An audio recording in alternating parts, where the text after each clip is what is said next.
donc je m'exprime ici comme secrétaire général du groupe Europe, qui est une section de l'Union européenne des fédéralistes, et groupe donc qui a soutenu l'initiative il y a très longtemps, probablement il y a déjà 5 ans. Donc c'est un long parcours. Nous étions mobilisés pour pousser la voix de la société civile sur des sujets tout à fait essentiels. La situation est grave, mais je ne vais pas la répéter, elle est bien connue. Nous observons nous juste la situation tout à fait étrange où on avait dit les États membres vont redresser leurs finances, l'Europe va investir, et finalement on assiste à une véritable tragédie mimétique où tout le monde réduit les dépenses. Donc quand tout le monde fait la même chose, la conséquence est connue, c'est-à-dire que les économies s'effondrent. En tant que fonctionnaire dans les institutions, c'est essentiellement l'essentiel de notre composition au sein du groupe Europe, et en tant que citoyen, parce que nous le sommes aussi, on est tout à fait atterré du retard que prennent les dossiers. Quand je suis arrivée à Bruxelles, les ressources propres étaient en... La réforme des ressources propres, c'était au milieu des années 90. Elles étaient sur le tapis et elles ont lamentablement échoué. Donc on a buté sur la taxe carbone. On n'avait pas à l'époque, tout au moins au niveau institutionnel, la taxe sur les transactions financières. Il y avait quand même plusieurs projets. Il y a eu des propositions faites à la Convention. Donc nous, on est absolument catastrophés, on n'est pas les seuls, de voir que ça fait 20 ans, rien ne s'est passé. Donc le dossier est bloqué et on a le sentiment que le Parlement européen est mis à l'écart. Donc on espère véritablement que cette initiative citoyenne devenue pétition va permettre au Parlement européen de reprendre l'initiative et de s'imposer dans le débat interinstitutionnel à propos des perspectives financières et à propos des ressources propres. Il est quand même grand temps, nous faisons du surplace et de facto des pas en arrière graves depuis trop longtemps. Donc, bien entendu, nous soutenons cette initiative comme nous l'avons déjà fait et nous espérons beaucoup que la saisine de la commission des pétitions va faire un peu un coup d'étincelle. L'heure est à l'urgence. Je crains qu'il faille à tout prix avancer vite puisque, comme il a déjà été dit, le fossé entre les institutions et les citoyens ne cesse de grandir. Donc il faut absolument y répondre rapidement. Je vous remercie, Monsieur le Président.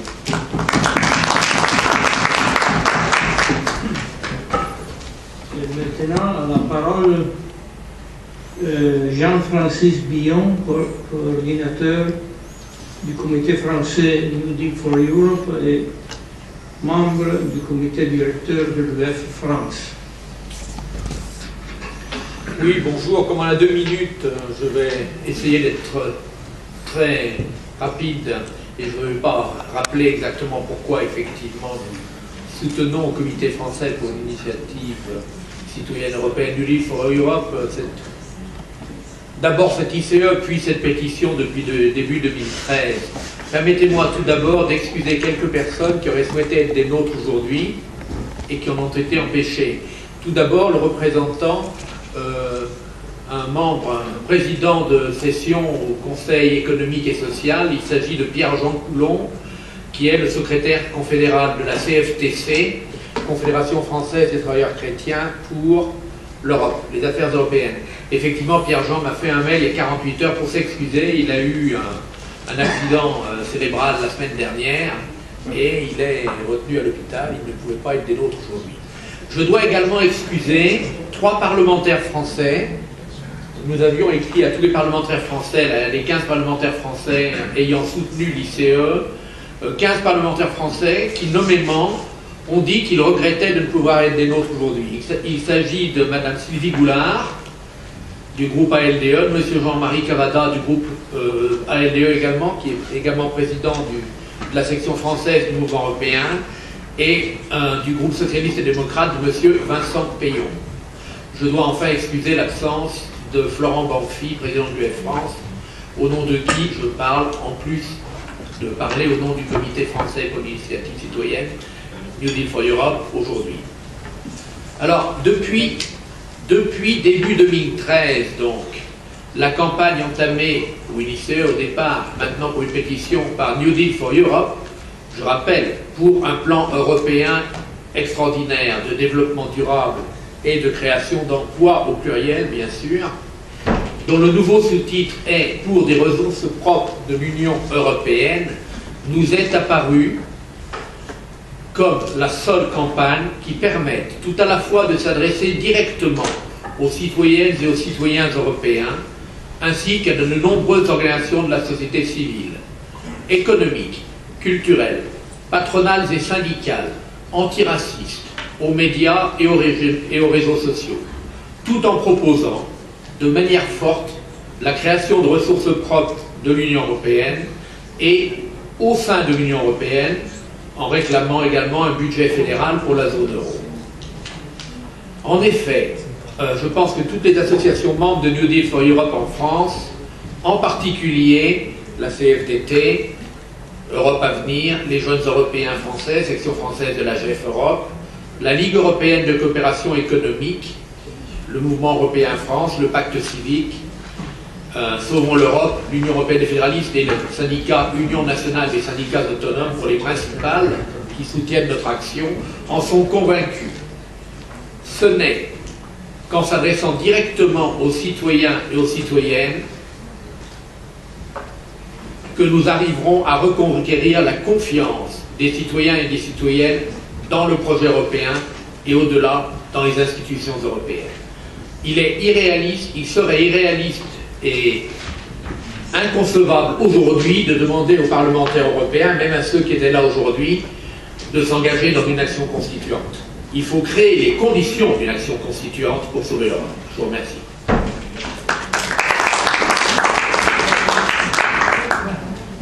Now I give the floor to Domènec Devesa, Vice President of UF Spain and coordinator of the Spanish Committee for New Deal for Europe. Thank you, Lucho. Just very briefly, UEF Spain supported from the beginning the New Deal for Europe as well. We supported the European Citizenship Initiative, and then, of course, we support the petition. And I will say, of course, it's impressive to see all the support we are gathering here today. And what we think is that this petition is now even more needed than when 1 year ago we were talking about the ECI. Because what we're seeing is that we have new problems like the refugee crisis that was not, at least at the level that we have now.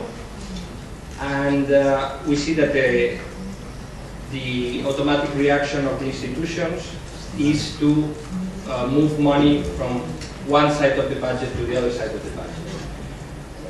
They did it with the Juncker plan, which we know doesn't have fresh money, so it's a guarantee on other portions of a budget that the member states already refused to increase in 2014 for the first time ever. And now what we see is that in order to provide for the refugee crisis, they are also moving money from a budget that is already very low. So it is clear that now more even than at the beginning of the process, we need to push for more new own resources and for a higher budget for investments and productive and jobs. Thank you.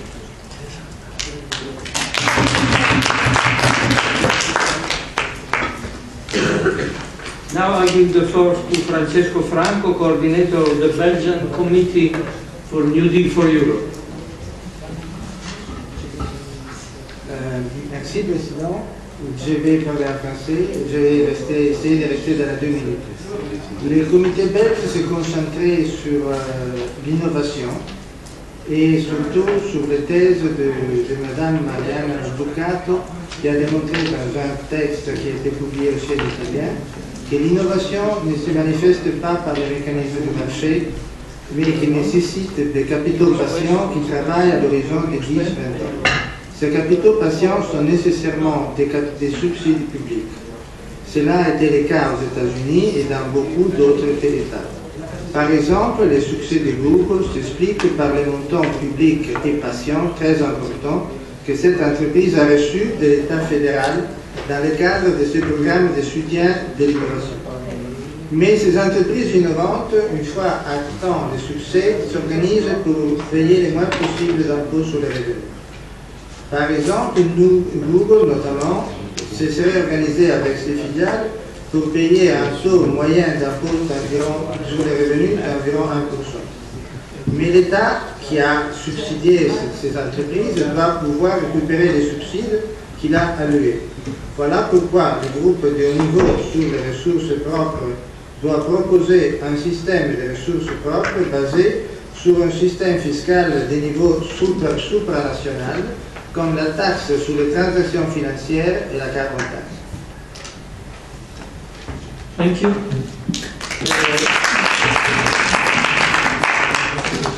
Now is the turn of Urbano Tocci, director of the Weiße Rose, the White Rose. Quelle conclusion tirer de cette guerre qui ne fut jamais nationale? D'où qu'elle vienne, la puissance impérialiste ne doit plus jamais s'insérer dans l'État. Un militarisme prussien ne doit plus jamais parvenir au pouvoir. Les peuples européens auront à se connaître et à s'unir pour jeter les bases d'un relèvement commun. Toutes les forces de nature dictatoriale, comme celles que l'État prussien a tenté d'établir en Allemagne et dans toute l'Europe, doivent rencontrer une opposition irréductible. Un socialisme bien compris libérera la classe des travailleurs de la plus basse forme de l'esclavage. L'économie particulariste doit cesser en Europe. Chaque peuple, chaque individu a droit aux recherches du monde. Ce sont les mots du 5e tract de l'étudiant de la Rose Blanche, qui ont lutté et sont morts pour défendre la liberté dans l'Allemagne national-socialiste à la fin de la Deuxième Guerre mondiale. La Rose Blanche italienne, qui est une communauté d'études et de vie politique, partage les valeurs républicaines de l'étudiant de Monaco, leur antifascisme et leur vision d'une Europe fédérale. Pour cette raison, nous avons signé les documents pour un New Deal for Europe. Il semble que l'Europe aujourd'hui a oublié la dure leçon des années suivant la Première Guerre mondiale, quand une classe dirigeante incompétente et irresponsable n'est pas été capable de répondre aux défis de la crise économique et a exaspéré les classes moyennes en ouvrant ainsi la voie à l'affirmation du fascisme en Europe. On a besoin d'un nouveau départ de la croissance dans notre continent pour créer de nouvelles places de travail et pour répondre aux défis des autres pays. We should read again The Consequence of the Peace and the other books of Keynes. If we don't learn from our common history, we will be doomed to repeat it.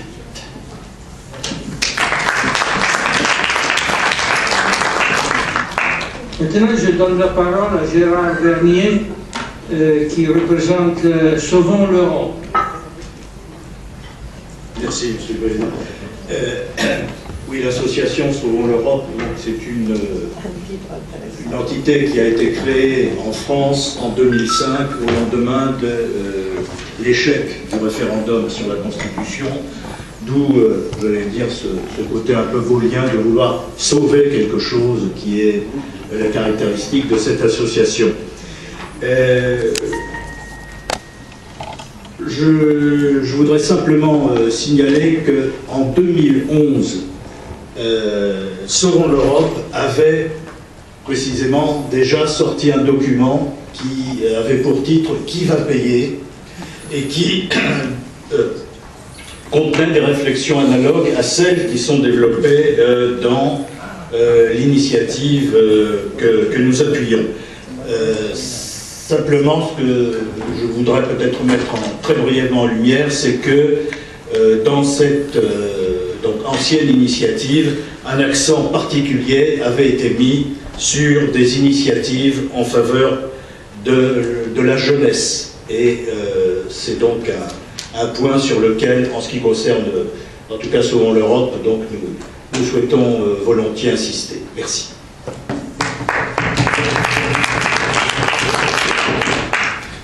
Thank you. Now I give the floor to Emanuele Caminada, member of the German committee, New Deal for Europe. Thank you everybody. I have nothing to add about the petition we all know. I only would like to testify which kind of difficulties we had in Germany in order to spread the petition and the initiative when it was still an initiative. And the problem was that the petition, we all agree, is what we want, and even not everything we would like to have, such as United States of Europe or the Federalist Horizon. The petition was really difficult to tell to normal German citizens, and most of all to German parties and German trade unions and NGOs. We had the difficulty that it's difficult to say why we would like to have new or resources without saying for what. Because what we would like to do with these resources is told through the two tools we thought with the petition, that is Tobin tax or transition tax and carbon tax. And with these two tools we have different public opinions who agree for the one or for the other. And it was quite impossible to find supporters from who have big structures, such as DGB, or such as parties, or such as other institutions, to help us to collect the signatures. To give a couple of examples, we had a problem with DGB, and DGB, which is the biggest trade union in Germany, didn't want to sign the signature because they didn't want to hurt the sensibility of IG Kohl, which is the trade union of the carbon worker. We had the problem inside the European Federalists because they read the petition and they found in the petition something like project bonds or even Eurobonds, and they didn't want to hurt the sensibility of the CDU, and so on and so on. So what I would like to ask here, because we all gathered together, we already heard a lot about how much we can afford through these tools, is if we would like to give priorities within the goals we have, because we have own resources, we have carbon tax, we have Tobin tax, and if we want to realistically reach something, we have to give priority, or we have to divide the goals we have with different public opinions. If we go with the petition as only one tool, it's really difficult to get enough sustain from every corner. If we want to reach, let's say it brutally, but we have here a lot of support from Italy, a lot of support from France, a lot of support from Spain. We have to reach much more inside the core of Europe if we want to gain something more. Thank you.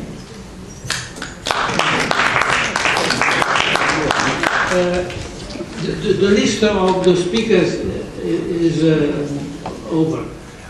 Is there anyone else who would like to speak now? Otherwise, yes. What's your name? My name is Pietro Emili de la Maison du Peuple d'Europe. Ici, il y a d'un côté, nous sommes en train de demander de renforcer les ressources propres de l'Union européenne. De l'autre côté, la Commission européenne est en train de négocier avec les États-Unis un traité, un accord de libre-échange qui est mis à réduire les taux de douane. Et ce que mon intervention, c'est pour dire qu'ici, il faut bien savoir qu'est-ce qu'on veut. Parce qu'il n'y a pas une mise en direction, une vision d'Europe où nous voulons aller. Dans l'intérieur des institutions elles-mêmes, il y a deux tendances qui sont contraposées. La réduction des taux de douane et une demande des ressources propres. Parce qu'une des ressources propres, ce sont les taux de douane. Donc, si je dis tout ça, c'est vraiment parce qu'il faut faire un débat sociétal vraiment important qui implique les citoyens de tous les niveaux possibles, pas seulement les citoyens qui s'engagent au niveau européen, mais aussi les citoyens qui sont dans les localités, au niveau communal, au niveau régional et au niveau national, parce qu'il faut bien réfléchir enfin à quel type d'Europe nous voulons.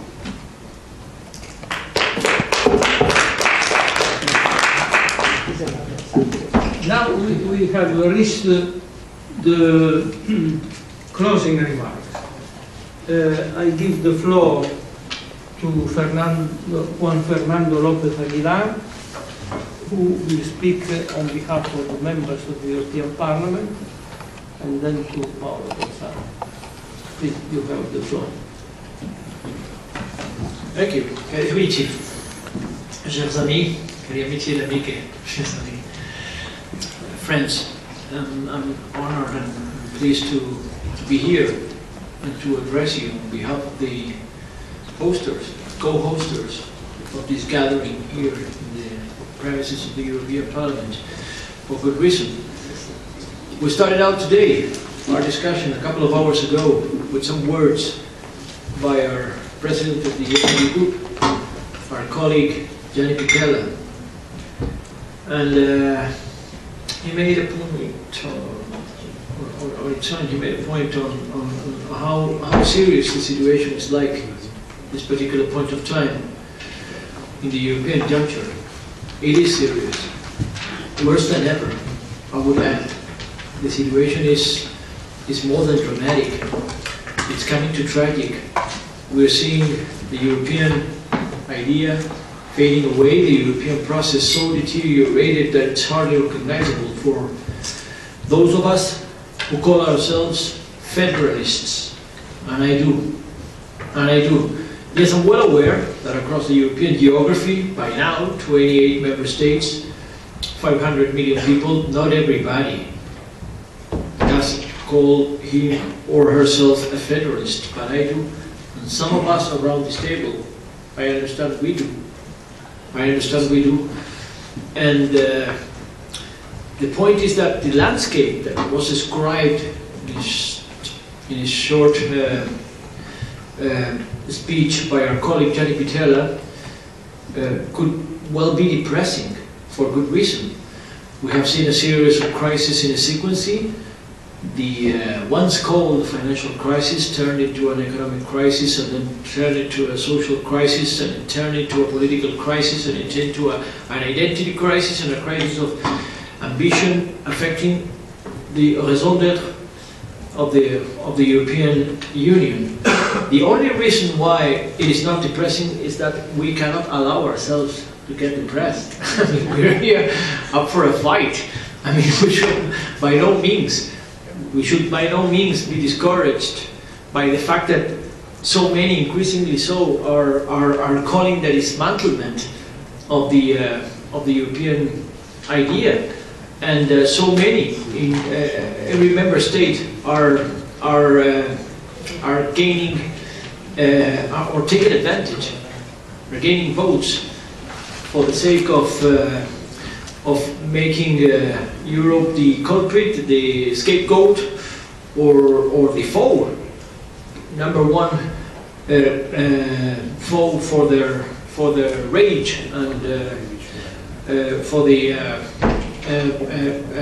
readiness to exploit anguish and despair all around. But I think that precisely because of it, some of us who do call federalists ourselves here in this European House, we should celebrate that we have a chance to host non-governmental organizations and citizens and platforms and representations, a variety of representations of civil society which are seeking out for the relaunch of a European ideal by taking specific steps, making specific points in matters of European interest. And I think you do. So I do thank you for that. I do thank you for that. I remember that I attended the very first meeting alongside with my colleague Joe Leinen. We have been hosting this gathering once again in order to decide whether or not you should launch a petition before the Committee of Petitions of the European Parliament under the idea or the title of New Deal for Europe. And you did. I celebrate that. I thank you for that. I think it deserves to be supported, and I'm only glad to see that the civil society has indeed filed this petition. And now, of course, there is an open way before the Petty Commission, the Petty Committee, the Committee of Petitions in this House, and the Parliament should make up its mind as to support it or not. But I certainly will. And I only want to make sure that this support is an explicit life signal when it comes to reaching out for investment endowed with new own resources, so that Europe does make sense. Because we need resources for Europe to make sense. 1 year ago, when the so-called Juncker Plan was adopted, was approved by the Commission, it was a condition for the S&D Group for supporting the election of President Juncker in the first place, that he would make an explicit commitment to this idea of relaunching Europe with resources, that the Juncker Plan should be endowed with resources, including own resources. Own resources, because other way we wouldn't make it. There is no way we can make it. So an investment plan for Europe can and must be considered a good start. And I think we should still exhaust the credit left for the Juncker Commission to fight hard for this investment plan for Europe. I think by now it's only obvious that it was adopted on the assumption of an over-optimistic assessment of the resources which were to be mobilized to achieve the goal. This is why member states have refused to make national contributions to the European Fund for Strategic Investments. So there is no really fresh money, the way we say in the European jargon. It's only a matter of reallocating resources in the European budgeting from one particular chapter to another, some particular allocation to another, but no fresh resources at sight, no fresh money. It's a transfer of resources from the European budget in the form of a guarantee. That's how they call it. Of course, member states did this after having refused in 2014 to increase resources for the very same budget. And they did that for the first time ever. For the first time ever in the European budgeting history. So 1 year later, we have seen the situation in Europe only worsened considerably. Now it's not only political identity crisis, now we're facing the so-called refugee crisis, which is just making it more obvious the need for new resources to be mobilized in order to meet the basic requirement of calling ourselves European and calling this